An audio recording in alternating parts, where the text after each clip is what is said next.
Okay, let's say we have a particle of charge Q, and it's located at x equals c, y equals d. So if we draw this, let's say we want to explore the electric field only in the xy plane. So we have the origin, this is x, y, and this is c, and this is d, and these are two positive numbers, so the particle is here.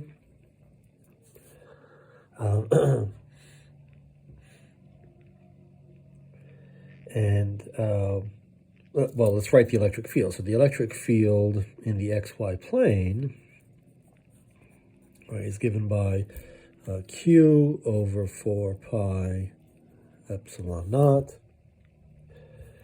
times x minus c I hat plus y minus d j hat over x minus c squared plus y minus d squared to the 3 halves. So now let's explore the electric field. Let's explore the direction of the electric field at different locations. So we know that electric fields diverge radially away. So let's say we want to know the electric field there. Well, right, we follow this line. The electric field must be pointing that way. So here we have an angle in there. Let's say that angle is theta. How do we know what that angle is? Well, that angle is given by the unit vector, right? So there's a unit vector here. Let's call it r hat, pointing in the direction of the electric field. And that unit vector is, well, it's given by these components.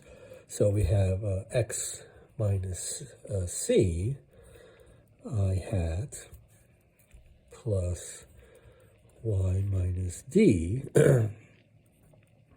j hat over x minus c squared plus y minus d squared to the 1/2.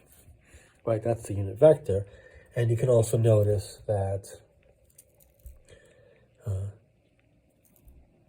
well, x minus c over x minus c squared plus y minus d squared square root is, it's just this side divided by this side. So it is the cosine of that angle theta. And y minus d over x minus c squared plus y minus d squared to the 1/2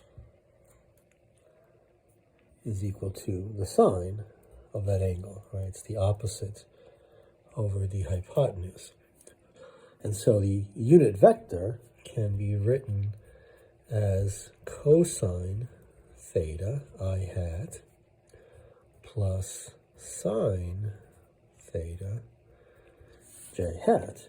Well, we can more easily see that it is a unit vector, because when we take the magnitude, to get the magnitude, we square this, and that just gives us 1. Well, we take the square root of that, it's just 1, right? Because we have cosine squared plus sine squared. That gives us 1. And so, of course, we can get from these quantities, we can choose either one, and we can get that theta, right, that the angle there, depending on where you are in xy, right? So you choose any xy, you can get your theta. You can get your cosine theta and your sine theta, of course. And you can also get your theta as either the inverse of one of these two. So cosine to the minus 1 of this quantity. So we have x minus c over x minus c squared plus y minus d squared to the 1/2.